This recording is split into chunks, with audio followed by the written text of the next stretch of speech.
Gracias, David. Entonces, bueno, les decía, este es el propósito, ¿no? Dialogar sobre los nuevos libros de texto y, bueno, su injerencia en el pensamiento crítico y las posibles consecuencias que pueda haber que todavía a este momento en nuestra entidad todavía no tenemos esa posibilidad de utilizar los nuevos libros de texto. Entonces, para esto, yo quiero dar la bienvenida y al mismo tiempo agradecer que mis compañeros de la Red IES pues están aquí, que de alguna manera los motivamos a lo mejor a analizar, a estudiar, porque obviamente que ellos pues son personas con bastante preparación, pero bueno, que cuando comienza uno a analizar algún recurso o algún momento, pues ya desde una perspectiva, eso obliga como a voltear la mirada. Entonces, yo quiero presentar a quienes el día de hoy van a estar como con el micrófono ahí muy dispuestos. Y ambos son compañeros de la red IES, muy queridos para la red, son de esos miembros muy atesorados por el trabajo y por la posición y disposición que tienen hacia el trabajo. Entonces, Beatriz Anguiano Escobar, Betty para los amigos. No, quién sabe, ¿cómo te dicen como amiga? Se me hace que tienes otro La diminutivo, ¿no? Tusa, dicen mis compañeros, pero sí, La, Beatriz, para todo el mundo, muchas gracias. el- Rom- eh, Ella, bueno, pues es licenciada en educación primaria por la Escuela Normal Rural Ricardo Flores Magón y bueno, también hizo sus estudios de la licenciatura en la Universidad Pedagógica Nacional, su maestría en práctica docente e integración cultural de la misma Universidad Pedagógica Nacional y se doctoró en pedagogía crítica en el Instituto de Pedagogía Crítica de esta ciudad. Ella tiene experiencia en casi todos los niveles educativos en escuelas públicas y privadas. En el posgrado se ha concentrado también, no nada más en UACJ, que es su casa ahorita, sino también en el Centro Chihuahuense de Estudios de Posgrado, en la Universidad Pedagógica Nacional. Entonces, además de que, bueno, tiene varias líneas de investigación y múltiples publicaciones en la que destaca su libro Diagnóstico de la Supervisión Escolar en el Estado de Chihuahua, en la región norte, que está editado por la Universidad Autónoma de Ciudad Juárez. Entonces, muchas gracias, Beatriz. Te damos la más cordial bienvenida y el agradecimiento por estar aquí. Un gusto. Gracias. Luego tenemos también a su lado a, a nuestro compañero, a nuestro colega, David Manuel Arzola Franco. Él es profesor investigador de tiempo completo en el Centro de Investigación y Docencia, que bueno, a lo mejor quienes estamos en el contexto chihuahuense sí identificamos que es el CID, pero para quien nos acompaña de otras latitudes, pues podemos decir que es una institución pública de posgrado, ¿no? Que trabaja en la entidad. Tiene un doctorado en educación por el Centro Universitario de Tijuana. Es maestro en educación campo investigación educativa. Él es miembro fundador de esta institución donde trabaja y además también fue subdirector académico y director de ella. Durante 20 años, pues ha participado en múltiples proyectos de investigación en el área de educación básica y su campo de investigación es política, gestión y organización de los centros escolares. Es socio del Consejo Mexicano de Investigación Educativa, donde es el de los dineros. Actualmente ocupa el puesto de tesorero y es socio fundador de la Red IES. También fue presidente de la misma en el periodo 2020-2022, pero además fue el fundador y director de la revista de investigación educativa de la Red IES entre 2010 y 2016. Te agradecemos mucho, David, además de, bueno, pues ya sabemos que tiene múltiples artículos en revistas arbitradas e indizadas. Entonces, muchas gracias, bienvenido, bienvenidas. Y bueno, pues yo creo que si no tienen ustedes más que agregar, David y Betty, pues arrancamos. Claro que sí, buenas tardes. Muchas gracias, Rome, por la invitación. Y comenzamos. Tú nos dices. Muy bien. Bueno, pues entonces un poco vamos a tratar de hacer este espacio pues un poco relajado, más como de diálogo, no le hace que nos interrumpamos ahí, no tan marcados los tiempos, no tan acartonados como a veces nos salen los conversatorios que parecerían nada más como paneles, ¿no? Y cada quien dice lo suyo y luego pues ya no hubo como la posibilidad de dialogar realmente, ¿no? Entonces vamos a tratar un poco como de romper esas líneas que los tiempos y que les digo, acartonamiento que a veces hacemos de los eventos académicos, de pronto caemos como en eso, ¿no? Entonces, digo, lo aviso pues para que quienes nos están acompañando también en el chat, pues nos acompañen con sus comentarios, ¿no?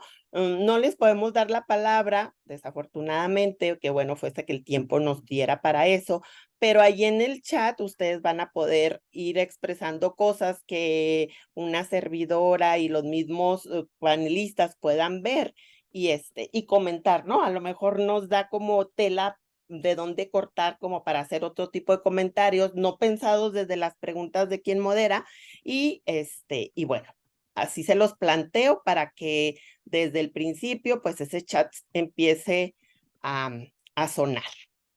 Bueno, entonces, como que la primer pregunta que se me ocurrió a mí que podemos como orientar esta primera posibilidad de participación sería un poco como orientarnos hacia qué es el pensamiento crítico, ¿no? O sea, más allá del eje articulador o la definición esta del eje articulador desde la nueva escuela mexicana, que pudiésemos entender qué es el pensamiento crítico y cuáles son las razones ahorita en el contexto de la política educativa mexicana, a partir de tal vez de la valoración que se hace por la misma, que nos impulsan a que sea como un detonante o una parte como muy importante de la nueva escuela mexicana.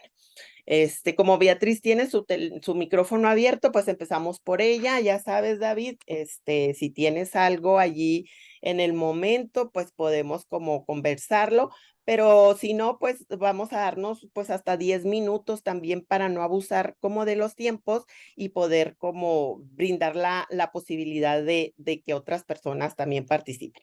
Adelante, Betty.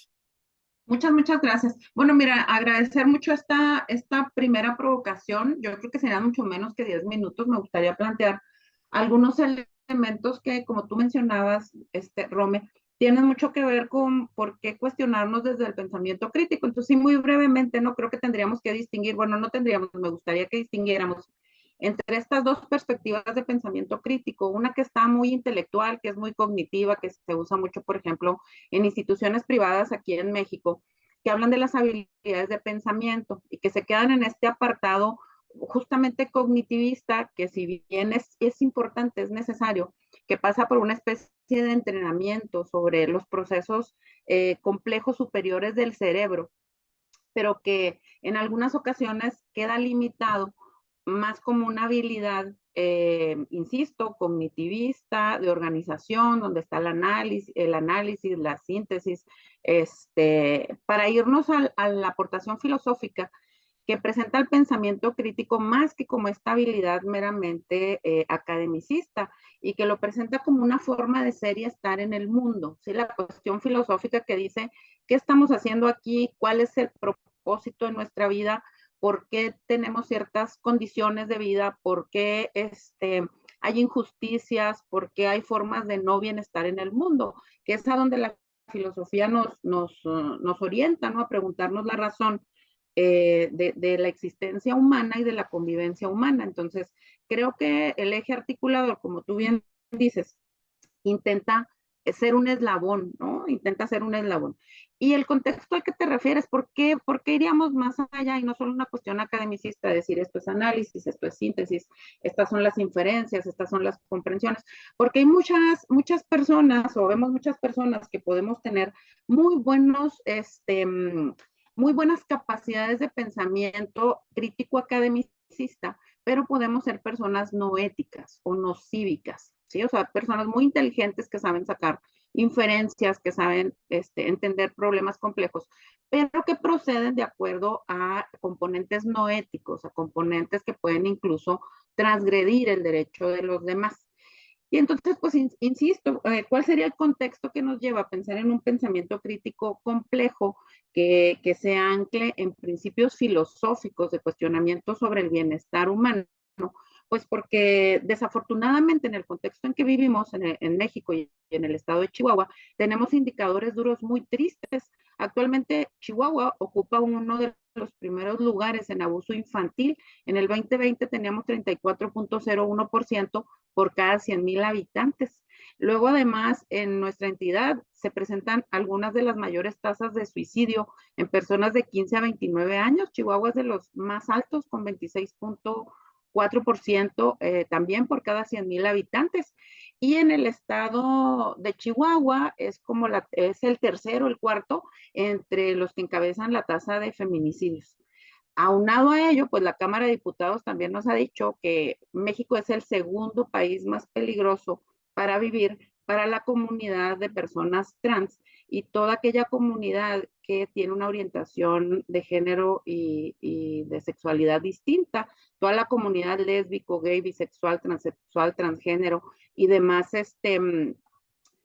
componentes poblacionales de orientación en la población, pues se encuentran con altas tasas de crímenes de odio y Chihuahua vuelve a aparecer entre el quinto lugar, ¿no? Entonces creo que hay que ir más allá de estas convenciones en donde tratamos de ordenar cosas de manera lógica, de clasificar conjuntos, y entonces preguntarnos desde esta perspectiva de pensamiento crítico, qué es lo que mi acción y qué es lo que mi pensamiento está generando en el entorno en el cual me estoy desarrollando. Y bueno, la escuela pareciera, nos gustaría que estuviera llamada a ello y todas las personas que estamos ahí, para empezar, ¿no? No sé, colega, ¿qué le parece?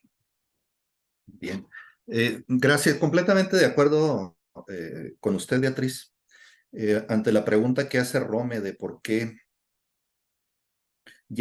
hacemos un llamado a la necesidad del pensamiento crítico, pues desde luego yo de entrada diría, porque cuando hablamos de educación no estamos hablando solamente de educación, es un asunto mucho más complejo y más profundo. Cuando hablamos de educación estamos hablando de nuestra sociedad, de lo que queremos, de lo que somos y de lo que queremos o aspiramos a ser. Y en este sentido creo que sí vale la pena echar un ojo al contexto con esta idea de que la disputa por los libros de texto no es una disputa por los libros de texto.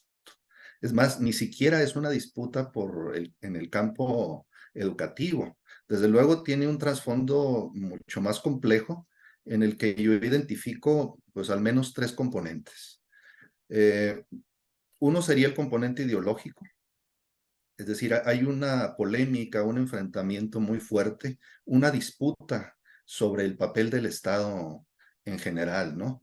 En los últimos 40 años ha prevalecido la idea de un Estado mínimo supeditado a las fuerzas del mercado, desechando experiencia, la experiencia social que se construyó en el siglo XX, por un lado en el mundo socialista y por otro lado en el mundo capitalista con el estado de bienestar, de pronto se abandonó en los años 80 y se impuso un modelo económico con el estandarte de que era el fin de las ideologías, ¿no? Ya no tendríamos que discutir, con la caída de la Unión Soviética, ya no tendríamos que discutir más sobre cuestiones de clase social, no habría más una disputa ideológica, sino un consenso, una única forma de pensamiento que está controlada por el pensamiento del mercado. Entonces, ese es el trasfondo, esa es la discusión. Creo que en el mundo están pasando actualmente muchísimas cosas. Hay una reconfiguración geopolítica y la necesidad de repensar a la sociedad. Y esto desde luego trae a colación la necesidad de introducir formas de pensamiento alternativos a este intento de hegemonización que se dio a partir de los años 80 del siglo XX, ¿no? Entonces, el componente ideológico que está presente es el papel del Estado con respecto a la sociedad. Recuerden ustedes que a partir de los años 80 lo que se exigió a los, desde los países hegemónicos, lo que se exigió a los países en vías de desarrollo, pues fue el adelgazamiento sistemático del Estado. Y ello incluyó reformas sustanciales en el campo educativo, ¿no? O sea, reforma política, económica, social, supeditada a las leyes del mercado. Es decir, se abandona el estado de bienestar y priva la idea de un Estado supeditado a las normas del mercado. Se abandona la idea del Estado nacional y por lo tanto esta educación pública que refuerce los lazos de unión entre quienes formamos una nación, con la idea de que ya no existen más las fronteras, ¿no? A fin de cuentas son las fuerzas del mercado las que permiten el libre intercambio de mercancías y por lo tanto el ciudadano que se debe formar en esta nueva sociedad, o sea, estoy hablando de los planteamientos de los años 80, el ciudadano que se debe formar, pues es un ciudadano del mundo que no tiene nacionalidad, que no tiene raíces, que no tiene vínculos con su comunidad, porque es un individualista que debe estar listo para enfrentar por sí mismo los retos que le depara. Entonces, esta tendencia individualista, no solidaria, muy centrada en que cada quien se rasca con sus propias uñas, está muy presente en esta idea, en este componente ideológico central que está presente y que permea las decisiones de política educativa de los últimos 30 o 40 años, ¿no? Otro de los componentes que yo identifico, pues es el componente político. Desde luego que no podemos hablar de decisiones, de las decisiones del Estado o de decisiones de cualquier nivel, desde la decisión que toma un profesor de educación básica, un supervisor, un secretario de Estado, no podemos decir que esas decisiones tienen un carácter neutral. Toda decisión que tomamos en el mundo que nos rodea está vinculada con intereses de muy diversa naturaleza. Y aquí en este momento nunca ha sido más claro esto que en este momento. La disputa por los libros de texto está enmarcada en una disputa por la reconfiguración del Estado. Como les decía yo, a nivel internacional se está repensando el papel del Estado en la sociedad y eso afecta a muchos intereses, los intereses del mercado que se han construido en los últimos 40 años, ¿no? Entonces, quienes ostentan el poder económico no se sienten cómodos con esta discusión que se está dando a nivel social y con esta discusión que se está dando a nivel educativo. Y a fin de cuentas, los libros de texto, pues es un pretexto, ¿sí?, para poner en tela de juicio, para cuestionar este tipo de decisiones que se están tomando en el contexto general de nuestro país. Y finalmente hay un componente que pocas veces aparece en las discusiones sobre la educación, pero que a mí me parece muy relevante y que es el componente económico. Es decir, en el mundo del libre mercado que he descrito y que ha dominado, que ha sido hegemónico en la toma de decisiones a nivel global, la educación es una mercancía. Por lo tanto, sistemas de educación pública robustos como el de México se consideran monopolios y por lo tanto una especie de dique que impide que el mercado ingrese en estos sectores, ¿no? Y esto se considera muy injusto. Y en el caso de los libros de texto, pues naturalmente las grandes editoriales consideran que libros de texto gratuito influye, obstaculiza los intereses que tienen. Entonces hay estos tres componentes que a mí me parecen fundamentales y que considero que forman parte del contexto. O sea, el análisis sobre esta disputa, sobre los materiales, sobre los componentes pedagógicos, está enmarcada por una discusión mucho más amplia y que desde luego no podemos soslayar. Bueno, y en perdón, Ron. No, sí, sí, sí, adelante, Betty, adelante. Muy bien. Bueno, pues en este marco justamente que menciona David, pues es importante regresar a estos rompimientos en donde bajo estos marcos ideológicos, políticos y económicos, pues requerimos ir articulando algunas piezas que pareciera que traemos muy sueltas, ¿no? Cuando uno ve las redes sociales, cuando uno ve los comunicados de prensa de las instancias oficiales, algunas federales, algunas estatales, aquí en particular en la entidad, pues ve cómo se están enfrentando estos distintos modos de diseñar el pensamiento sobre el mundo, ¿no? Y creo que sería interesante poder empezar a tomar algunas de esas piezas y analizarlas desde esta perspectiva que mencionaba ahorita de pensamiento crítico, ahorita la disertación, la conversación a que nos invita David, pues nos muestra justamente cómo aplicar el pensamiento crítico como una idea de ampliar no solo al conocimiento, sino a la comprensión y a la introspección de lo que está tras bambalinas, ¿verdad? Porque muchas veces ahorita se está usando la red social, se están usando los comunicados oficiales, tanto de un lado como del otro, para jalar la composición ideológica y jalar la composición política y jalar la composición económica hacia la simpatía de lo que se plantea, ¿verdad? Por ejemplo, en los ataques que hemos visto a los libros de texto, se mencionan dos términos que es muy paradójico que se estén mencionando ahí y que vienen de este componente ideológico. Es justamente el término ideología, como si ideología fuera,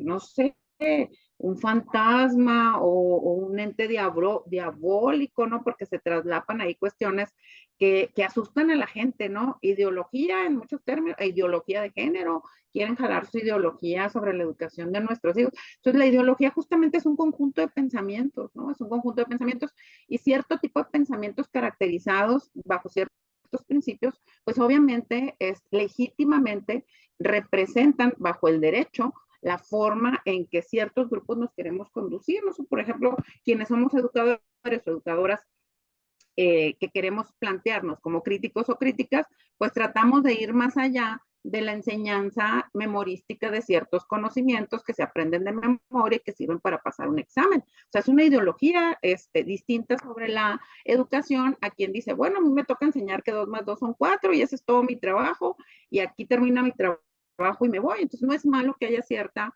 ideología sobre de algo, al contrario, ¿no? Es una congruencia, es una coherencia sobre ciertos valores que quisiéramos presentar. Ahorita ya dijo muy claramente, ¿no? Nuestra postura ideológica de un grupo de educadores, educadoras que nos pronunciamos en ese sentido, es que necesitamos una manera más crítica, no individualista, de ver la distribución de la riqueza. Y eso no quiere decir que seamos comunistas, que también se asusta mucho con eso, ¿no? Es otro término.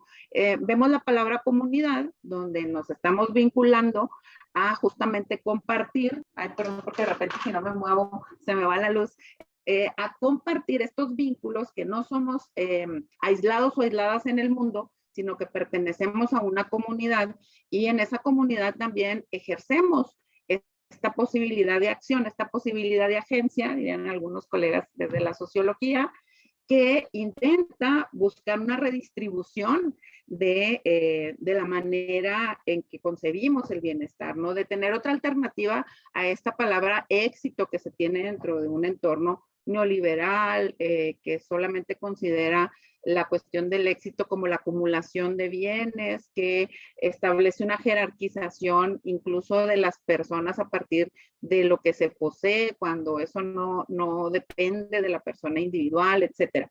Y esta otra palabra que habla de adoctrinamiento, no de doctrina, que también es muy paradójico, porque, pues bueno, cuando hablamos de diversidad en una sociedad democrática, la diversidad ampara los derechos de todas, todos, todes. Hay muchas perspectivas, muchas personas que están incorporando una perspectiva religiosa que es muy preocupante, ¿no? Grupos religiosos que están entrando a este debate y es legítimo que quieran aportar ciertas ideas. Sin embargo, la separación entre el Estado y la posibilidad de que cada quien ejerza la religión que le parezca bien, pues es parte de la diversidad en una sociedad democrática. Es triste tener que recordar que ha habido sociedades donde cuando se quiere sofocar esta diversidad, pues comunidades religiosas, el nombre que ustedes tengan en la mente, han sufrido exterminios, ¿verdad? La diversidad de pensamiento, cuando, como decía ahorita David, se quiere un modelo único y que solamente quepan ciertas ideas, ciertas personas y ciertos mundos, pues ha llevado al exterminio de otros mundos. Entonces esto es bien difícil porque en la escuela se tiene esta aspiración por parte de estos grupos que queremos una sociedad más democrática, más incluyente, que bajo el derecho del otro, de la otra, del otro, permita la existencia de todas, todos. ¿Sí? Entonces, como decía ahorita al inicio, este contexto que tenemos nos da responsabilidades más allá de las cuestiones familiares, más allá de las cuestiones religiosas, porque pues bueno, insisto, los datos duros nos dicen que, por ejemplo, las agresiones para chicos, chicas, vienen principalmente de familiares, ¿no? De familiares. Aquí en Chihuahua, no es un dato, es un dato de la Fiscalía aquí de Chihuahua. En segundo término, por parte de líderes o de personas que están en coordinación de grupos religiosos. Entonces, bueno, creo que ir más allá implica ser cuidadosos, cuidadosas de todo este contexto que aparece y primero dejar de tenerle miedo a las palabras, ¿no? Hay maestros, maestras que luego preguntan o luego indagan, quieren ir más allá, pero luego también choca con la formación que hemos tenido, que ahorita David resumió muchos de esos términos, ¿verdad? Y cómo también se ha venido desgastando la posibilidad de agencia del magisterio, en donde ahorita los profesores, las maestras dentro de las escuelas, pues en muchas ocasiones asisten a relaciones de mucha subordinación, de mucho autoritarismo, y que este pensamiento crítico no se va a dar porque nos digan que lo vamos a desarrollar. Es decir, maestros o maestras dicen, oigan, pues ¿cómo le vamos a hacer para desarrollar este pensamiento? Pues regularmente este tipo de pensamiento que incorpora aspectos conceptuales, criteriológicos, que hacen nuestra vida personal y cívica más poderosa, pues no se van a adquirir por decreto. Tiene que haber ahí una búsqueda personal, una inquietud personal que nos lleve a analizar estos elementos que ahorita el doctor David nos compartía para poder develar estos elementos ideológicos, estos elementos políticos y estos elementos económicos, porque obviamente hay estructuras muy fuertes, económicamente muy poderosas, que nos van a estar orientando a pensar, a concebir bajo información parcial el debate general, ¿no? Entonces, pues, este pensamiento implica sufrimiento, ¿no? Implica sufrimiento. Creo que la comunidad educativa requerirá ponerse en esta perspectiva de pensamiento crítico como una cuestión de juicio autorregulado, de introspección, ¿verdad? Donde cuestionemos sistemáticamente lo que tenemos dado por hecho y lo que es bueno. Dentro de las escuelas sigue habiendo esta idea que ha permeado a la escuela, que ha permeado toda la educación escolarizada, de el 10 para el que domina la memorización, el 5 para el que no se sujeta a las normas de obediencia, de cuestiones tan pequeñas, ¿no? Como de la clasificación en donde vamos justificando por qué unos tienen ciertos logros simbólicos y otros no. Y hasta nos dicen, ¿no? Porque cuando lleguen al trabajo, no van a poder hacer lo que ellos quieran, tienen que asumir que así es el mundo y tienen que aceptar que así es el mundo y pues vamos a entrenarlos desde ahorita, ¿no? Entonces, ¿cómo vamos a ir combinando estos macropensamientos de los que nos hablaba el doctor David con estos pensamientos meso, ¿no? De cuáles son los datos contextuales que tenemos para cuestionar lo que estamos haciendo, porque que habrá personas que digan, pues eso no le toca a la escuela, a mí me toca enseñar matemáticas en la secundaria, a mí me toca enseñar historia y es el pedacito que viene aquí en el libro y entonces no me metan en más problemas. Entonces, este llamado, este tipo de pensamiento crítico implica incorporar estos otros cuestionamientos sobre el trabajo, sobre el quehacer, sobre las creencias, sobre las ideas, que es un trabajo donde se sufre, ¿no? Y además viene el trabajo práctico, ¿no? Muchos profesores, maestras ahorita están publicando de que pues duraron todo el sábado, duraron todo el domingo, que tienen 2 sábados y 2 domingos y todavía no le ven fin a la planeación y ¿por qué no nos ponemos de acuerdo? ¿Por qué no les decimos cómo hacerle? No, es romper justamente con muchas certidumbres, pero eran certidumbres que finalmente eran cadenas, ¿no?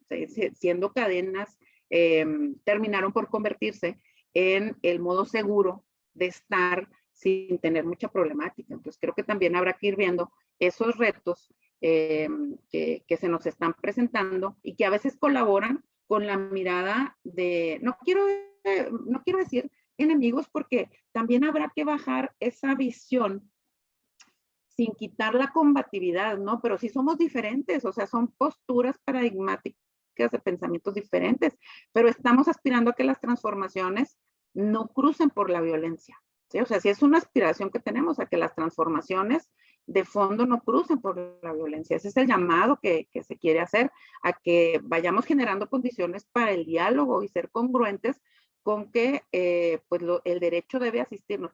Y también entender que en ocasiones las leyes no siempre son justas, que también tenemos otros trabajos en otras dimensiones sociales, en otros puentes, sí, pues en otros contextos de muchas más batallas por librar. Les digo, por más que quiero eliminar el componente del lenguaje en el sentido del enfrentamiento bélico, ¿no?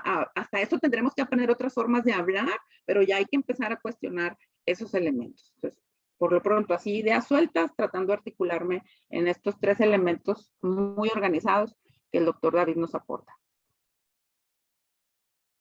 Sí, David, no sé si se te quedó alguna idea suelta por allí, puedes recomendar que lean tu texto en Educación Futura, ¿no? En el que recuperas estos 3 componentes o líneas que de pronto tú detectas en este enfrentamiento, ¿no? Bueno, en estas como no enfrentamientos, sino en este análisis que haces del contexto de cómo se está viviendo esta disputa, en la cual reconoces que no es una disputa únicamente en torno a los libros de texto, ¿no? Ese es como en aquella figura de la violencia, lo que se ve, ¿no? Del iceberg, pero dentro del agua hay una parte profunda que me parece muy saludable y muy necesario rescatar. Y bueno, pues nuestro contexto chihuahuense nos obliga, ¿no? A repensar. Estamos ahorita únicamente Coahuila y nosotros, de la mano en este predicamento de no tener los libros de texto en las escuelas. Entonces, no sé si tengas algún comentario que agregar tanto a lo que tú habías establecido, a lo que Beatriz nos haya dicho, o en esta idea, ¿no? De cambio de paradigma que de pronto es necesario realizar al momento de trabajar, de analizar, de leer, ¿no? No sé si quieras comentarnos algo sobre esto. Sí, gracias, Romé. Voy a tomar las palabras de Beatriz cuando dice que no debemos tenerle miedo a utilizar determinados términos. Y yo quisiera regresarme para subrayar algo que me parece relevante antes de entrar al tema pedagógico, ¿no? Y es que la ideología es inevitable. Todos somos portadores de ideología. Lo que pasa es que el pensamiento crítico declara su postura ideológica, mientras que el pensamiento centrado en el libre mercado niega que haya un componente ideológico en su discurso y lo disfraza o se escuda detrás de la neutralidad científica. La ciencia no es neutra, la ciencia está construida por seres humanos y por lo tanto tiene componentes ideológicos muy profundos. como ven, hay vasos comunicantes en esos temas, ¿no? Estamos hablando de educación, pero también hablamos de ciencia, estamos hablando de ideología y la manera en que la ideología, los intereses, la política permea todo nuestro mundo. Y cuando hablamos de educación, no estamos hablando solamente de educación. Entonces yo quería subrayar eso. Y ahora sí entrar al componente pedagógico, porque a mí me parece que introducir la idea de pensamiento crítico en la práctica educativa, o más, dicho más propiamente, discutir acerca de la posibilidad de introducir en la práctica pedagógica el pensamiento crítico, es una idea muy interesante porque tenemos que pensar de dónde venimos pedagógicamente, ¿no? A pesar de que desde los años 80 del siglo XX ha habido un discurso de inspiración constructivista que nos habla de la necesidad de una reflexión profunda sobre la manera en que los niños y jóvenes aprenden y también la necesidad de que haya un desplazamiento de las prioridades del docente con respecto a el centrarse en las necesidades del estudiante, a pesar de que hay una crítica muy fuerte a lo largo de de los finales del siglo XX al enciclopedismo, lo cierto es que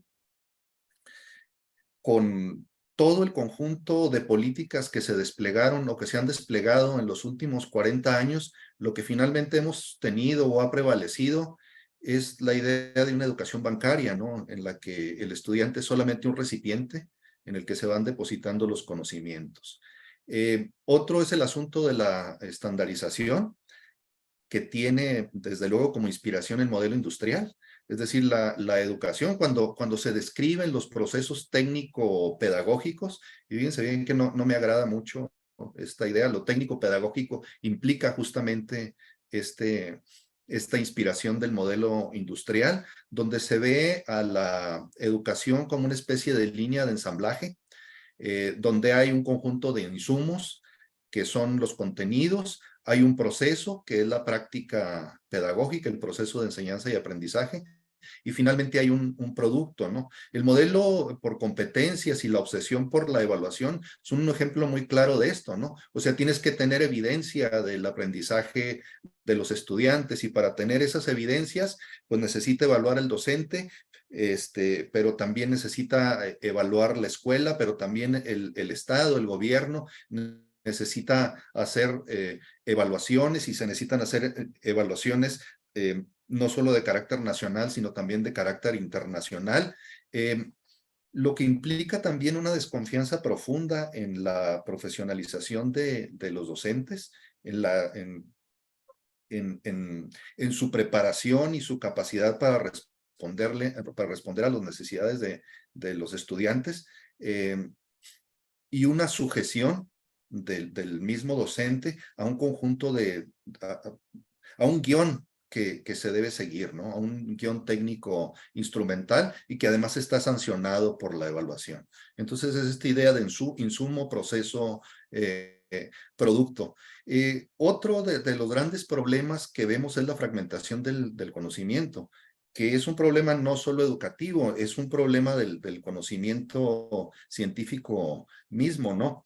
Esto que mencionaba Beatriz sobre yo doy matemáticas y a mí solamente me toca las matemáticas, tiene que ver con esta crítica a la fragmentación, a la separación, a la atomización del conocimiento.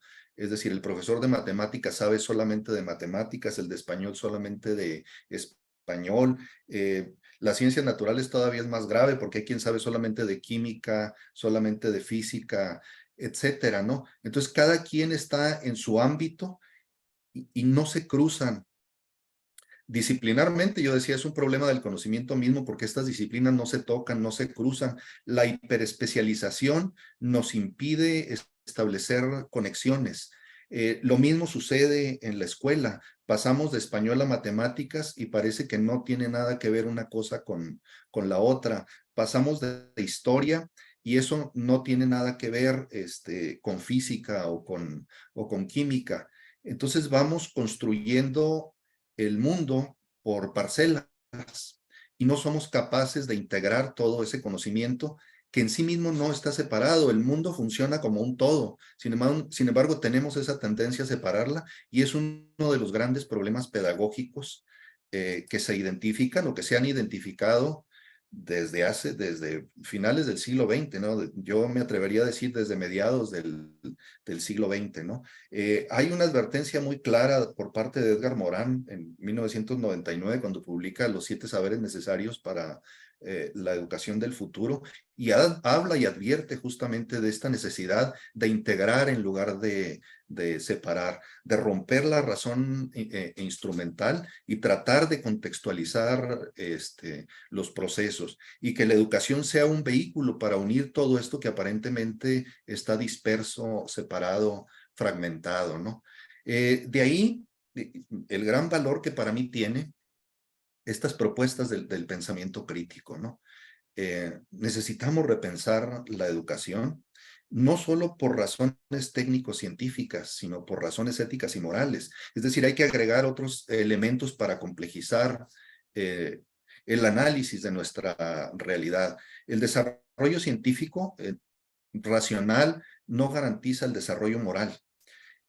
Sí, tenemos grandes desarrollos en el campo de la tecnología.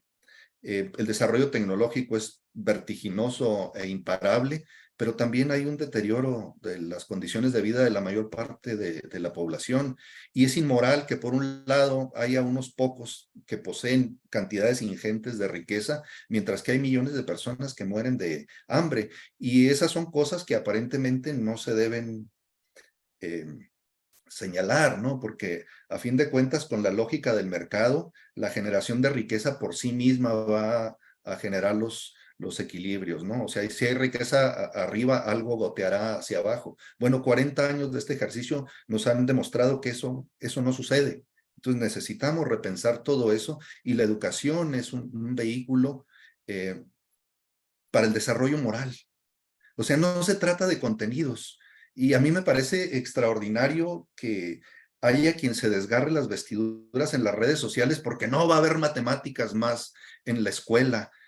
Sí, pero no se desgarre las vestiduras porque hay miseria y dolor en el mundo. Y no solo hay miseria y dolor en el mundo, sino hay apatía, indiferencia, lo que es más grave. Entonces sí, necesitamos conocimiento científico, pero necesitamos agregarle elementos de carácter ético y moral. Y me parece que eso es lo que intenta. No sé si se pueda lograr porque son los atisbos apenas. Es lo que intenta la nueva escuela mexicana, cambiar nuestra mirada, cambiar nuestra perspectiva. Y es aquí donde entra el pensamiento crítico, porque nos invita a mirar hacia donde las buenas conciencias del mundo occidental les repugna mirar, hacia la injusticia y los desequilibrios. Yo hasta aquí dejaría mi participación. Betty, ¿me dejas decirle algo a David? Adelante, adelante, por favor. Entonces podemos decir que ahí está el nodo comunista de la nueva escuela mexicana. Eso yo lo veo con mucho sentido del humor, porque el fantasma del comunismo se dio en el contexto histórico de la Guerra Fría. O sea, el comunismo era una amenaza real, porque estaban de por medio las armas nucleares entre el enfrentamiento de Oriente y Occidente. Entonces, en los años 60 había una justificación muy clara, porque la amenaza del comunismo, yo lo pongo entre comillas, pero en términos de amenaza era real para Occidente. O sea, era un enfrentamiento en el cual, por ejemplo, con las crisis de los misiles en los años 60, estuvimos a punto de entrar en la Tercera Guerra Mundial. Y eso no era un juego de niños. La amenaza del comunismo además era una herramienta para controlar el mundo occidental y los países satélites de Occidente, ¿no? Así como había países satélites del mundo comunista, el mundo occidental también tenía sus países satélites. Y había dos modos de dominación. Uno era a través del convencimiento, de supeditarse a las políticas de la hegemonía occidental, aparentemente por las buenas, o sea, por presiones económicas, pero otro era, desde luego, a través de la intervención armada. Y miren, hoy es 11 de septiembre Y en 1973, hoy se conmemora el golpe de Estado de Chile, donde había un gobierno electo democráticamente, ¿sí? Y que fue derrotado, ¿sí? A través de un golpe de Estado donde intervino directamente la CIA, el gobierno norteamericano. Entonces no era un juego de niños, estamos hablando de una situación muy grave y de un enfrentamiento de carácter ideológico, pero también de un enfrentamiento armado donde no había medias tintas. O estabas conmigo o estabas contra mí. Y el estandarte era la lucha en contra del comunismo. Entonces yo veo con bastante sentido del humor que a estas alturas donde no existe, o sea, ahora hay nuevas polaridades, ¿eh? Por cierto, hay una reconfiguración geopolítica donde China se está convirtiendo en una verdadera amenaza para el mundo occidental, pero la amenaza no es comunista. O sea, aparentemente China tiene un régimen comunista, pero económicamente es un mundo capitalista. Entonces yo veo, pues con cierto sentido del humor, porque es como el coco, ¿no? O sea, quieren espantarnos con el petate del muerto. Eh, no se trata de una posición comunista, se trata de una posición crítica en la que tenemos que mirar lo que somos, ¿sí? Y si realmente nos gusta cómo se está desarrollando nuestra vida social, si realmente estamos convencidos de que esa es la mejor manera de vivir. Y eso implica no solamente mirarme a mí mismo y si tengo una casa, o sea, tengo un techo y 3 comidas al día y una vida cómoda, sino mirar hacia el lado y ver los que no tienen nada. ¿Sí? Tengo que incomodarme. Beatriz decía, esto nos incomoda, sí, tiene que ser muy incómodo. El pensamiento crítico, la perspectiva crítica implica salir de nuestra zona de confort. Entonces, huí con el comunismo, Romeo. Y pues bueno, vinculado en ese sentido, pues del humor que menciona el doctor David, luego yo paso al sarcasmo y luego también al enojo, ¿no? Porque es como estas frases que en ocasiones de manera muy irresponsable se emiten ante el feminismo con ciertos nombres, ¿no? Como la cuestión de lo feminazi, pues todavía no hemos hecho jabón a ninguna persona. O sea, ¿cómo podemos caricaturizar aspectos tan crueles y tan duros y aquí hablar de las cuestiones comunistas y de adoctrinamiento?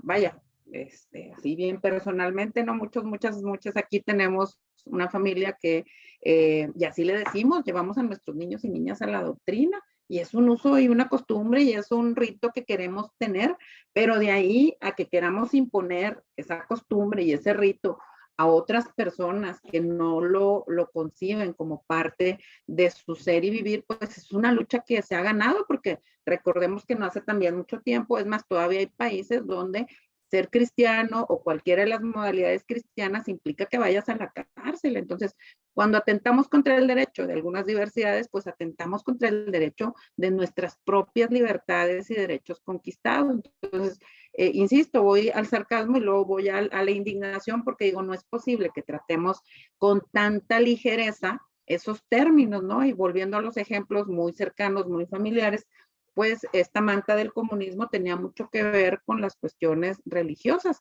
Mi madre todavía me platica, ¿no? Que mi abuelo le dejó de hablar un año porque yo entré a una normal rural que venía de una tradición socialista con Lázaro Cárdenas en la normal de Saucillo, pues porque era una familia que efectivamente venía de una orientación política religiosa y partidos políticos que nacieron en una concepción religiosa y que no han sido capaces de reconocer pues que sus derechos se han conquistado a partir de aceptar diversidades, ¿verdad? Entonces sí creo que es muy importante, porque también pues buena parte del magisterio, y esto lo hemos tocado en distintos espacios, la escuela como está funcionando ahorita es insuficiente, ¿verdad? O sea, ahí Yolanda, muchas gracias.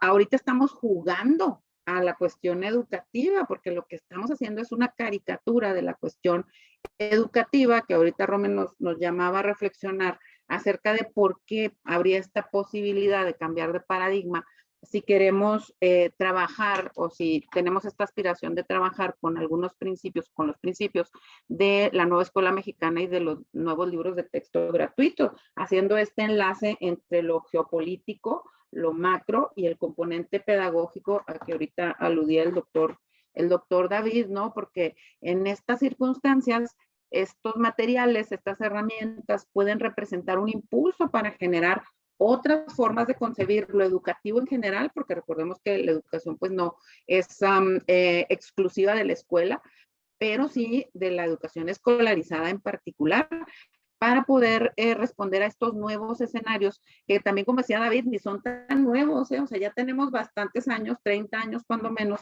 con estos escenarios muy terribles de xenofobia, de ver al vecino que no tiene esas 3 comidas al día, y nosotros como haciéndonos los que no vemos, los despistados, ¿no? Y cuando nos toque a nosotros o a nosotras, pues entonces no va a haber tampoco el modo de tener esta respuesta social de una forma distinta de agruparnos. ¿Por qué? Pues porque la fuerza de otros modelos ha sido avasallante. Es decir, tampoco es una culpabilidad individual, ¿no? Necesitamos otra forma de organización que no sea la individual, porque estos otros modelos avasallantes, cuando se enfrentan a uno que pone como eje la justicia social, pues obviamente no es popular, porque incluso las personas que estamos ante estas situaciones de sujeción, nos convertimos en defensores de lo que parece ya ser muy seguro, ¿no?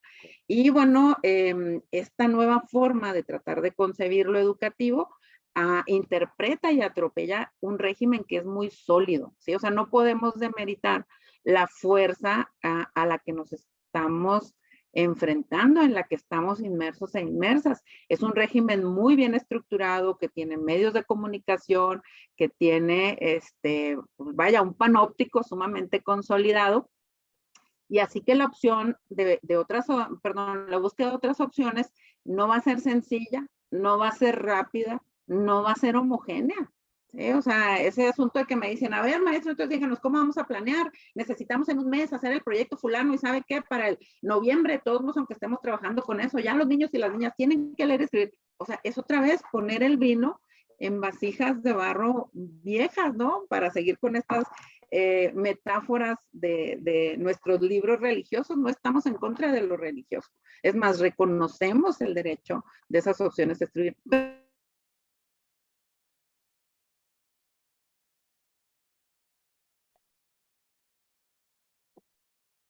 Se nos fue Beatriz. Pensé que había sido yo el que se desconectó. Y yo también pensé que yo. Bueno, mientras, a ver si Beatriz recupera el audio, leo algunos de los comentarios que se han venido brindando en el chat. Nos dice Cintia Carolina, como para unir ahí un poquito, ¿no? Para ahorita que ella no cortar su discurso. Dice Cintia Carolina, es verdad. Cambiar de paradigma es doloroso e implica un total compromiso, y concuerda con la doctora Betty, el docente será fundamental para el uso de estas herramientas como los libros de texto. Para ello seremos nosotros mismos que busquemos nuestra profesionalización en salir de esta área de confort y para cuestionarse constantemente con el fin del crecimiento. Ella misma felicita al doctor Arzola y a Betty, y dice que se tiene que retirar al trabajo.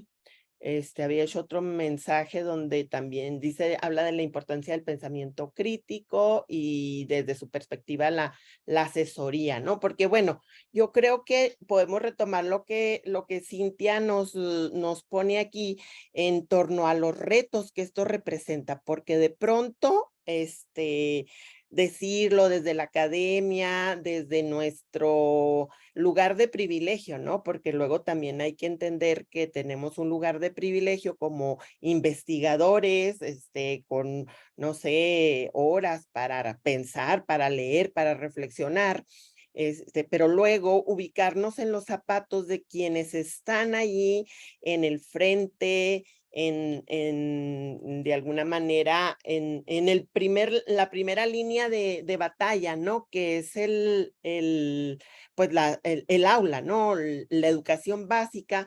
Pues yo creo, no sé si se pueda leer igual, porque bueno, miren, por ejemplo, aquí Víctor, sí, entiendo que Víctor es maestro de grupo y dice, nosotros queremos los libros, ¿no?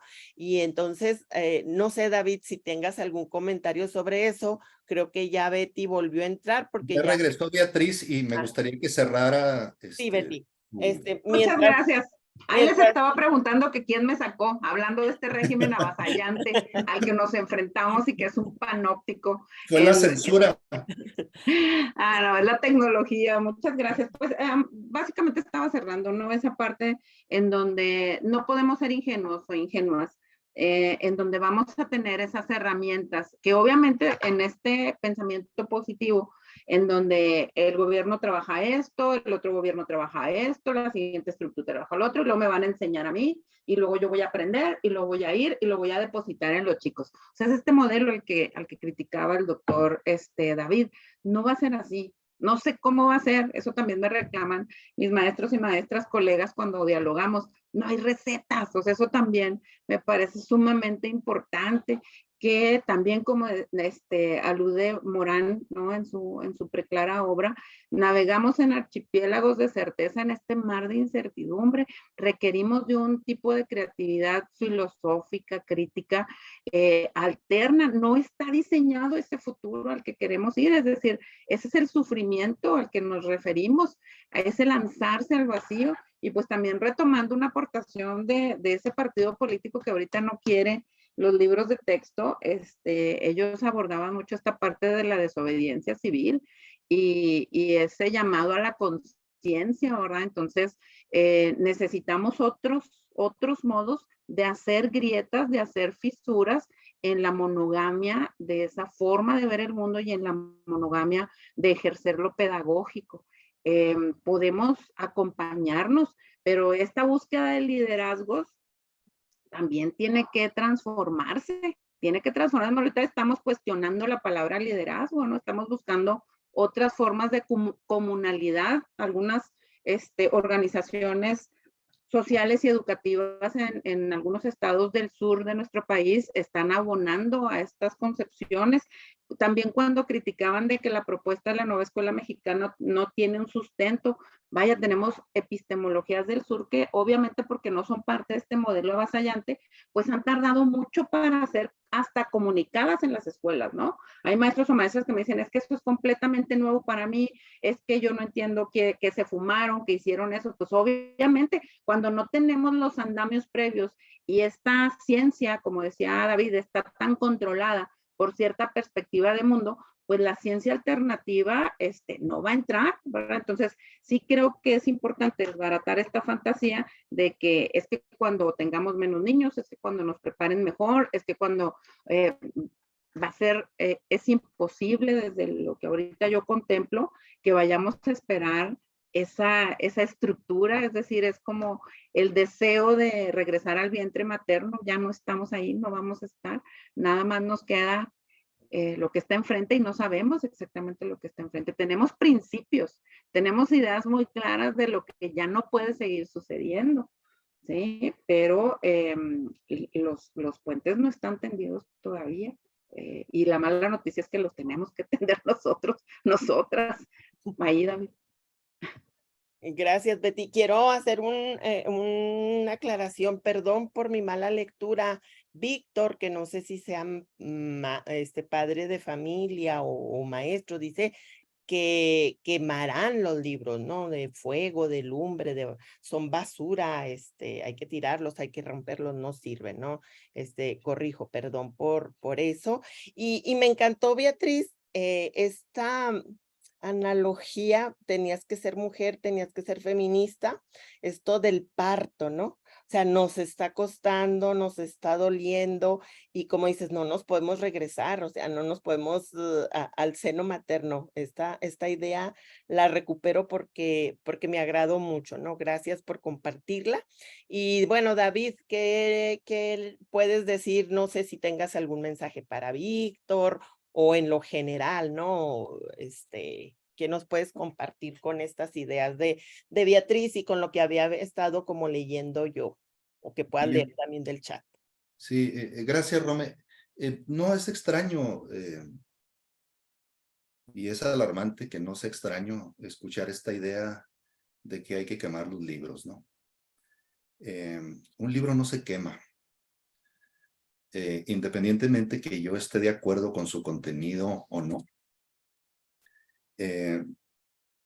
Por ahí, tú recomendabas el artículo que escribí en Educación Futura y me parece que cierro con esa reflexión porque el dirigente de un partido llamó a quemar los libros o a quitar las páginas inapropiadas.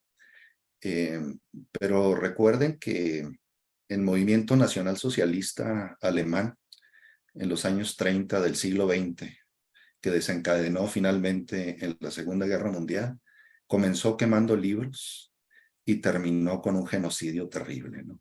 Entonces yo creo que de entrada el respeto al libre tránsito de las ideas es lo que debe privar. Y lo que estamos haciendo aquí pues es expresar nuestras ideas y también expresar nuestro respeto y el derecho a que la gente disienta. Por eso se trata de una disputa en la que podamos argumentar, en la que podamos finalmente, y esto es lo valioso que para mí tiene que se haya dado este proceso, porque nos da la posibilidad de contrastar nuestras ideas, nuestra imagen del mundo que queremos construir. Y desde luego que esa imagen será diversa, pero en la diversidad yo creo que está la riqueza y en la posibilidad de encontrar puntos en común. Entonces, bueno, de entrada, a mí me parece que un llamado de esa naturaleza pues es delicado y se tiene que reflexionar sobre lo que se está pidiendo, ¿no? Porque eso puede convertirse en una escalada de intolerancia. Y estos espacios son todo lo contrario a la intolerancia, son un llamado a la apertura. Por otra parte, cuando Beatriz habla sobre la angustia de sí, bueno, pero ¿qué vamos a hacer? Porque ya no hay aparentemente una receta. Yo digo que lo interesante es eso, de que la alternativa no está ahí, la tenemos que construir. Se hace camino al andar. Estamos muy acostumbrados a que de alguna manera haya ciertos niveles de certeza a partir de la construcción técnica instrumental de la que pedagógicamente se nos dotó en el siglo XX. Yo recuerdo cuando a mí me formaron en las aulas de la escuela normal, era la planeación rigurosa, era sumamente importante, o sea, el 50% del éxito del trabajo de un docente estaba en la capacidad de controlar sistemáticamente cada uno de los momentos del proceso pedagógico, ¿no? Entonces yo me acuerdo que primero era incentivar a los alumnos. Esa era la primera. Ya no me acuerdo cuáles eran los procesos. Yo no fui yo seguramente un buen alumno, pero había un conjunto o sea, había una secuencia didáctico-pedagógica que teníamos que seguir a pie juntillas y eso nos garantizaba el éxito pedagógico. Luego se iba uno a las aulas y descubría que los niños no hacían lo que uno quería que hiciera, sino que se comportaban como eso, como niños llenos de inquietudes. También descubría que había una distancia enorme entre lo que yo pensaba que era una dinámica y una secuencia didáctica y lo que finalmente sucedía, porque la labor docente es esencialmente dialógica. Se trata de un contacto y de un aprendizaje mutuo. También existía con esta idea técnico-instrumental, era pues naturalmente la relevancia del docente, que es el que sabe, es el que dicta, y es el que deposita el conocimiento en las mentes en blanco de los niños, ¿no? Entonces, venimos de ese mundo, de esa formación técnico-instrumental, y de pronto nos topamos con una realidad que nos invita a destruir o a deconstruir todo eso, ¿sí? Y a reconstruirlo a partir de un diálogo abierto y a partir de una posición horizontal con respecto a los alumnos, ¿no? A la manera freiriana, ¿no? El docente aprende del estudiante en la medida en que el estudiante aprende del docente y en la medida en que los estudiantes aprenden entre sí. El valor de la escuela es justamente la posibilidad del encuentro.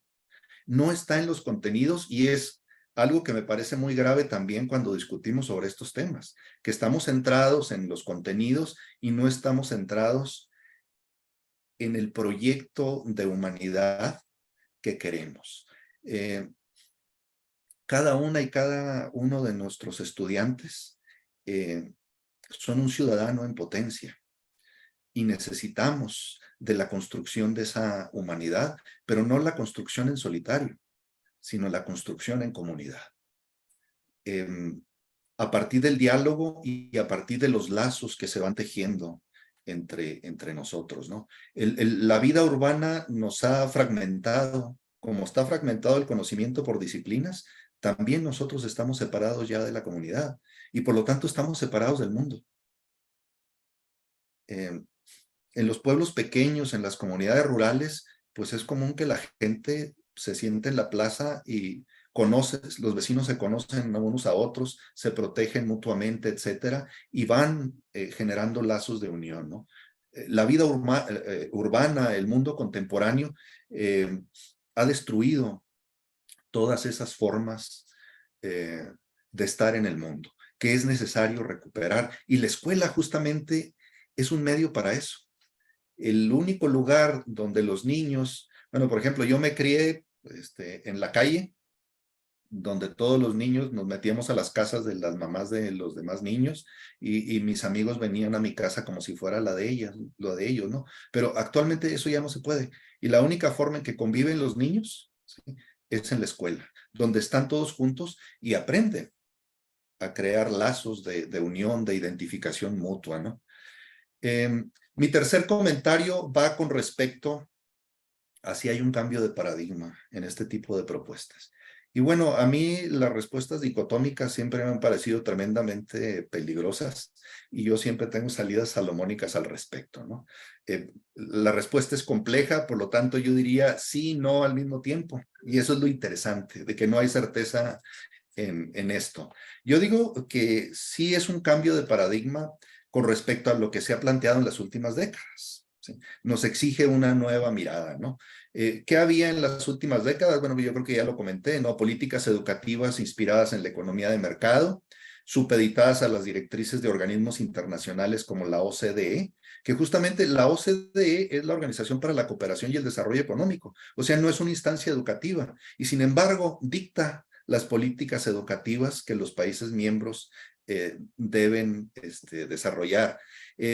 También había mencionado los planteamientos enciclopedistas e individualistas y la fragmentación disciplinaria. Entonces, en ese sentido, sí se exige un cambio de paradigma. Por otra parte, yo diría que no en el sentido estricto, porque recupera tradiciones pedagógicas que se han estado desarrollando de manera paralela desde hace más de un siglo, o sea, desde finales del siglo XIX y principios del siglo XX. Y estamos hablando de la escuela activa, del trabajo por proyectos, desde luego del pensamiento complejo, el pensamiento crítico y la propia pedagogía mexicana de la primera mitad del siglo XX, que fue muy exitosa y muy interesante y a la cual también podemos recurrir y de la que quedan todavía resabios. Todavía culturalmente hay mucho de eso y quizás no seamos conscientes de en qué medida eso influyó en lo que somos y en la perspectiva que hemos tenido y por qué ha prevalecido, por ejemplo, la educación pública.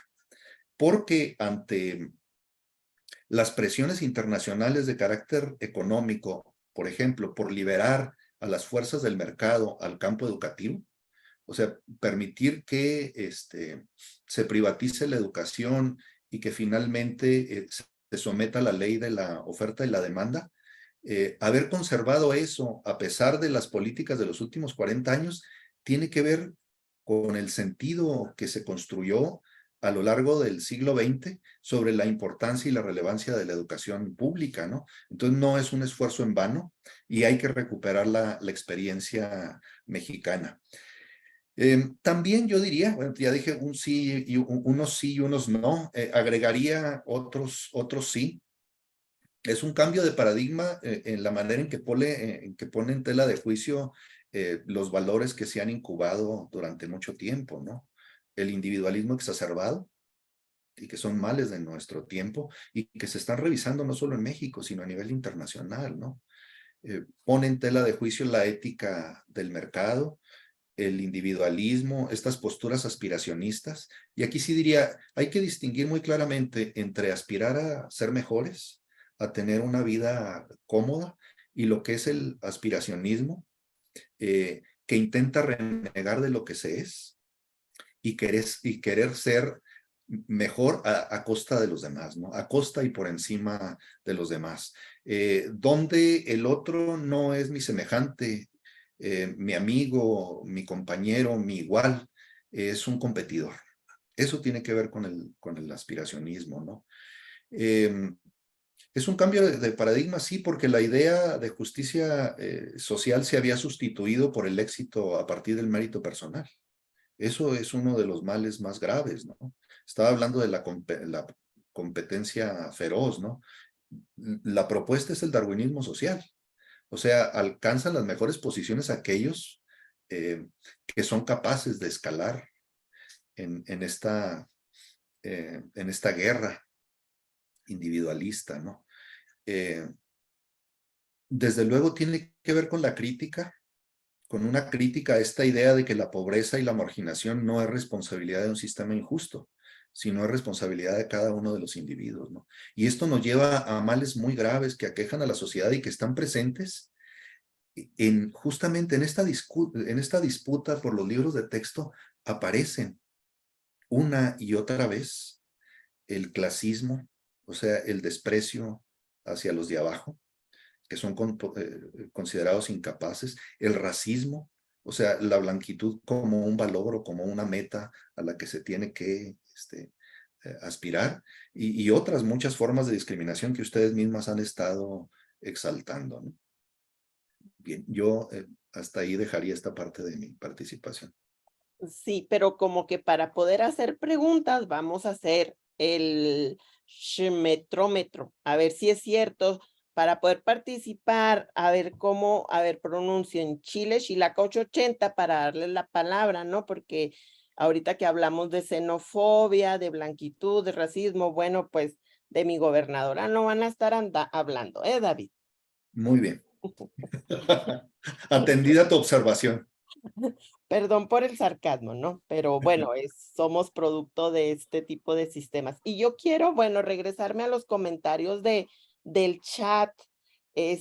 Hay algunas inquietudes con respecto a cómo, yo sé que es como que lo primero que preguntamos, ¿no? Siempre que estamos con maestros y maestras, el cómo, la metodología, ¿no? Pero más bien lo que tratan algunos comentarios es como de darnos a entender, no sé si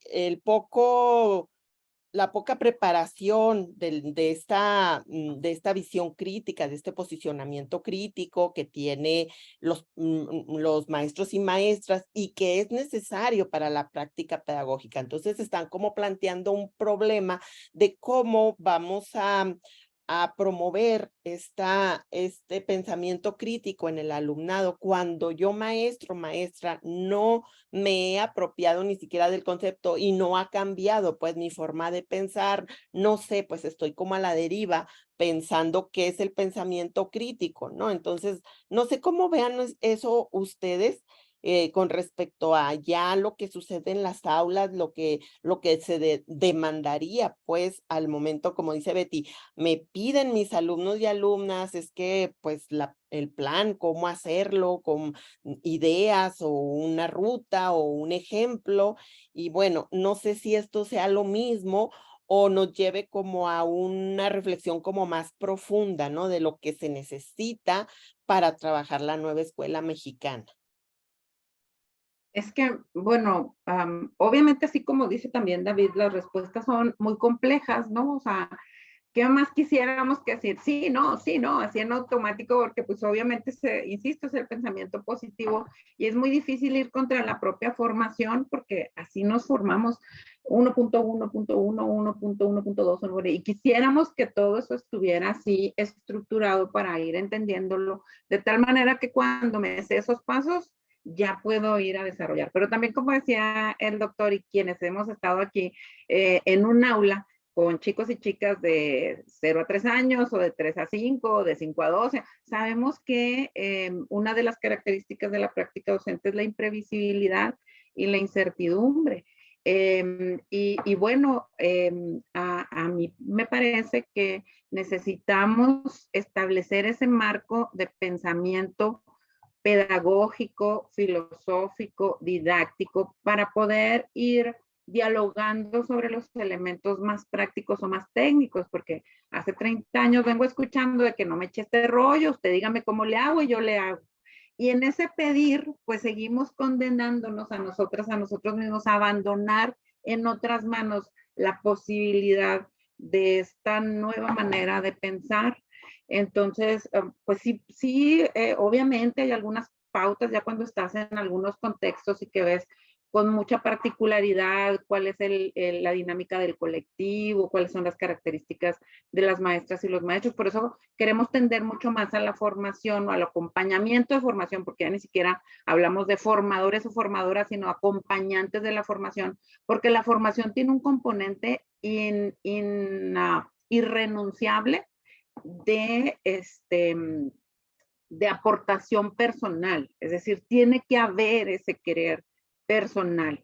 Entonces, este tipo de posibilidades más metodológicas, más técnicas, pues solo tendrán sentido, como lo han dicho las maestras y los maestros, cuando estemos más arraigados y arraigadas en esos contextos. Les digo, somos dicotómicos, dicotómicas, incongruentes, porque por un lado, pues asistimos a talleres o cursos o diplomados y decimos, es que hay mucha distancia, y así decimos, ¿no? Entre la teoría y la práctica, porque también tenemos esta idea de que son dos cosas distintas y no parte de una cuestión dialéctica que el pensamiento crítico nos dice, y Ruth Sautu, ¿no? Dice, no hay nada más práctico que una buena teoría. Entonces seguimos luchando con esta formación positivista, con esta formación dicotómica, disciplinar aislada, y pues es primero la lucha personal del pensamiento, de la creencia, desde mi perspectiva, ¿no? Cuando me piden que acompañe algunos procesos formativos, me dicen, pero miren, 10 minutos, díganos qué es el pensamiento crítico, las epistemologías del sur, o en una hora, ¿no? Y en las otras 4 o 5 horas vamos a planear. Entonces otra vez, pues es que lo que estamos solicitando es justamente no salirme mucho de ahí, ¿no? Y empiecen desde supervisiones y pasen por ATP y pasen por maestro y maestra de grupos. Es decir, todo mundo quisiéramos que por ahí fuera el asunto. A veces terminamos diciendo, bueno, me voy a poner un puesto de flautas o poner uñas o algo, porque ahí no tengo, bueno, sí también tienen sus dificultades, pero son un poquito menos, ¿no? En este sentido de querer responder a esa necesidad, porque sabemos que hay maestros y maestras que de verdad están angustiados y angustiadas, no solo en esta reforma. Muchas personas hemos tratado de buscar cómo el santo grial, ¿no? Regresando a estas metáforas en voy y vengo, con la valía que pueden tener estas metáforas religiosas. El santo grial para poder transitar en esos aprendizajes y que no venga un libro nuevo y, ay, ahora cómo le voy a hacer, apenas le estaba agarrando la onda al de 2017, ahora viene este, ay, apenas le estaba agarrando la onda al de 2006, sino generar una profesionalidad docente basada en un pensamiento sólido, estructurado, conquistado a partir del autoestudio, de la reflexión, de la filosofía crítica, que entendemos que es difícil porque el maestro y la maestra también es un trabajador, una trabajadora que está sujeta a todas estas presiones donde se le ha echado encima la maquinaria de esta cuestión neoliberal, demeritando los salarios, sobreexplotándoles en las cuestiones de horario, metiéndolos en chats donde nada más les falta pedirles, no sé qué les falta pedirles, porque la verdad yo he visto cada cosa, desde que no pueden ni pintarse el pelo, no pueden pintarse las uñas, y todo eso se va trasladando, ¿no? Como decía el doctor David, más allá de los contenidos, a todo un sistema de sujeción de cuestiones de poder. Entonces, pues creo que tendríamos que pasar por eso, ¿verdad? Por cómo, sin que nos corran, sin perder el trabajo, buscar a estas otras formas, ¿no? En donde podamos identificar la importancia de nuestro papel en los resquicios en los que puede haber más independencia, porque sabemos que está limitado el papel del maestro o la maestra frente a grupo, que está limitado el papel de la asesoría técnico-pedagógica del personal de dirección, pero de verdad que hay algunos y algunas que nos convertimos en el opresor y estamos bien felices de ser el que oprime o la que oprime. Entonces creo que tiene que haber primero un cuestionamiento de esos principios a los que asistimos, para que a partir de ello también haciendo metáfora de Pablo Neruda, que dice que podrán cortar las flores, pero no van a detener la primavera, es decir, le apostamos ahorita no tenemos los libros en físico, pero dentro de muchas conciencias hay un trabajo en donde dicen estos libros de texto están mal en esto, y estamos de acuerdo, pero esto y esto y esto y esto otro, es esta posibilidad a la que aludimos para hacer brechas en estructuras monolíticas de pensamiento, ¿no? Uso una metáfora de un colega aquí en la universidad que dice que un bisturí pues es una herramienta que en manos de un experto puede salvar una vida. En manos de una persona que tenga disposiciones homicidas y que quiera hacerle daño al otro, pues puede quitar una vida.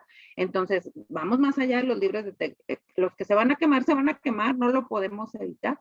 Pero, ¿cuántos libros en la historia han sido quemados? Y estadísticamente estoy contenta porque las estadísticas están a nuestro favor de que el saber que están tratando de promover esos libros que han sido proscritos, pues ha tenido un impacto fuerte en la historia de la humanidad, ¿no? Entonces, yo soy fatalista en el sentido de que tal vez no logremos que se distribuyan, que sigamos disfrutando de esta posibilidad de un material que, como dice la maestra Maribela Bonce, que nos acompaña desde Aguascalientes, de que para algunas familias es la única ventana a otros escenarios y que para eso está un maestro, una maestra muy, muy consciente de su papel histórico para ver cómo dialoga con esos chicos o chicas en esas lejanas comunidades y que el libro va a ser un bisturí que les ayude a sanar ciertos aspectos, a reparar otros aspectos y a eliminar otros, ¿no? Entonces, por eso sí la agencia de profesores, de maestras,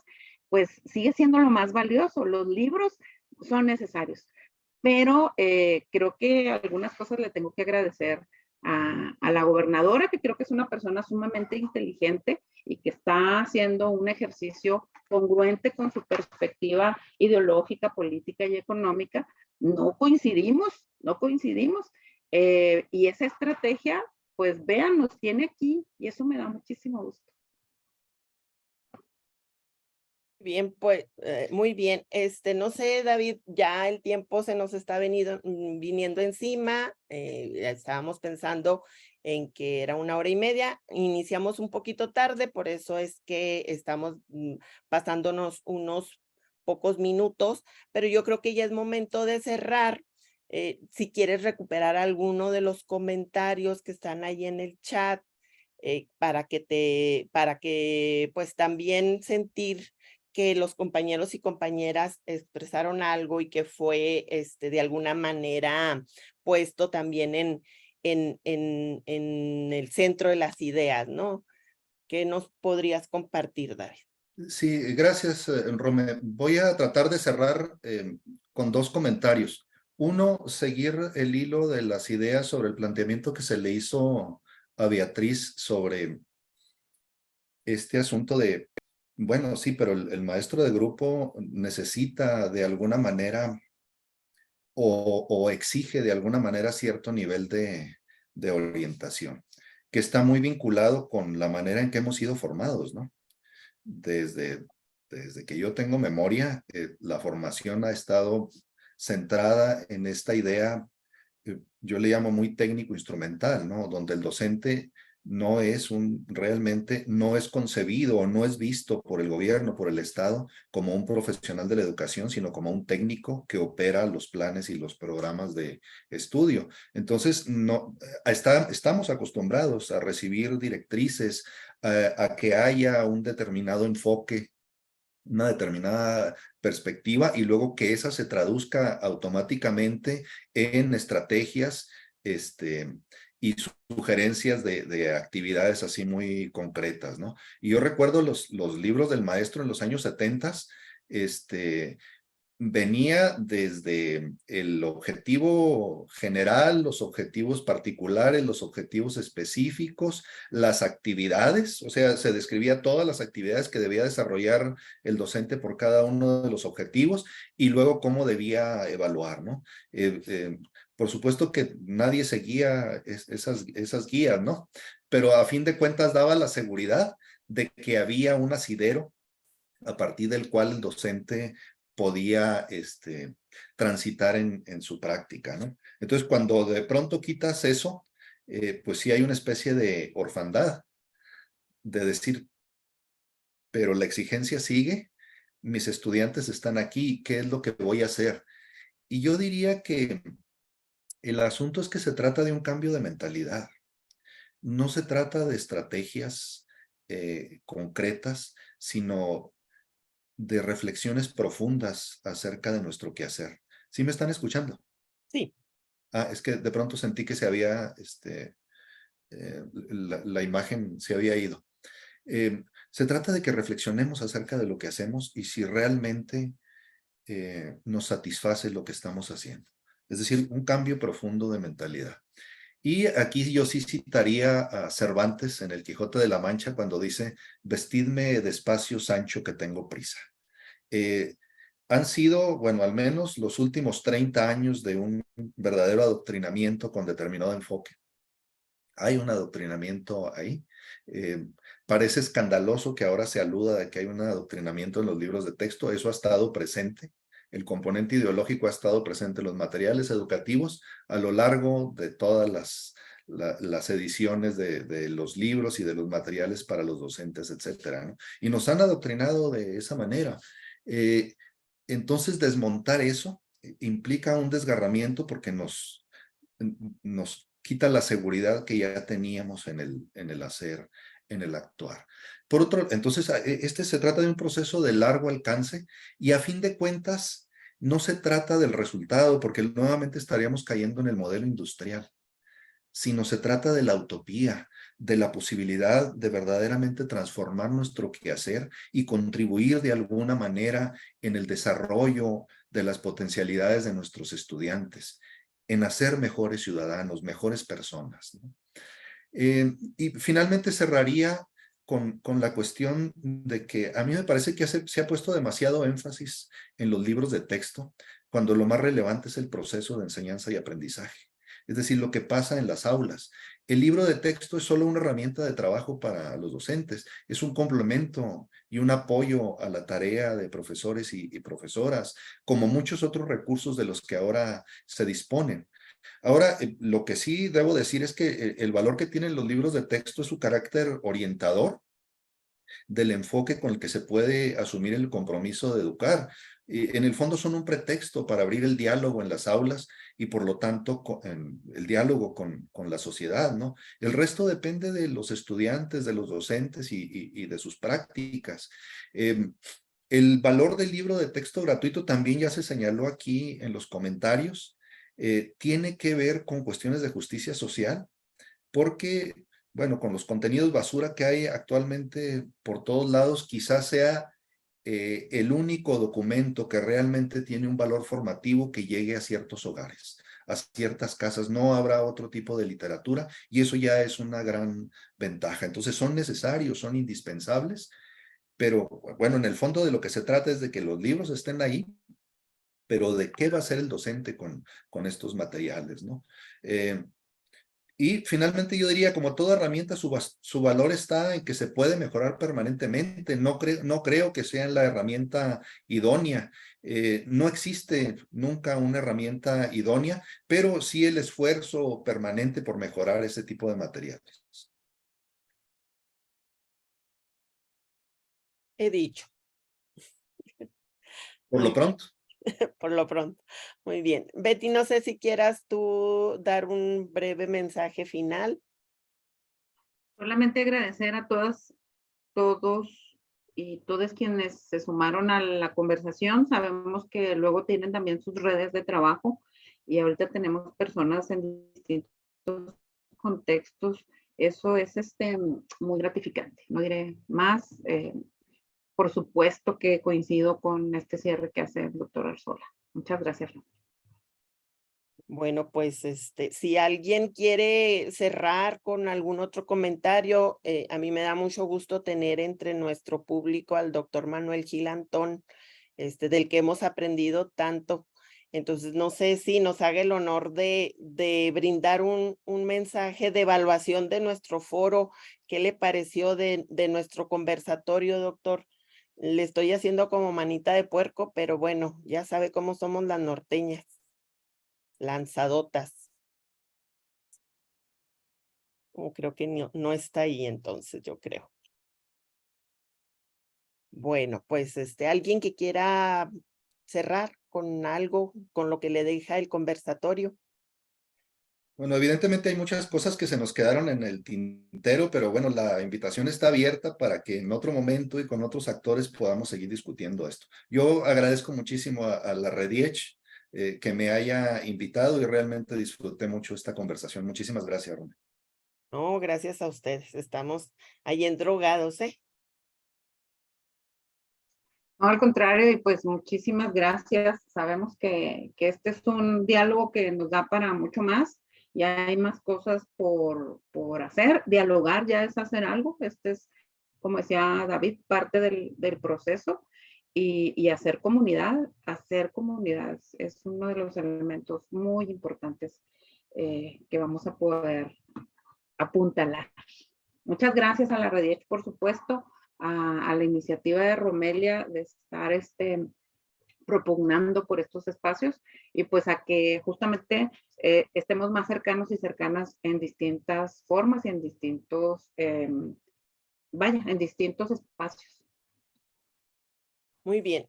Próximamente espérense nuevas invitaciones porque estamos muy motivadas a seguir el diálogo, ¿no? Y si ustedes se ofrecen de decir desde el plano del grupo, yo quiero participar, bueno, pues adelante, comuníquense a las redes sociales de la Rediech, seguramente estaremos en condiciones de ofrecer algo para esas voces que quieren ser escuchadas. Muchísimas gracias y pues nos estamos viendo.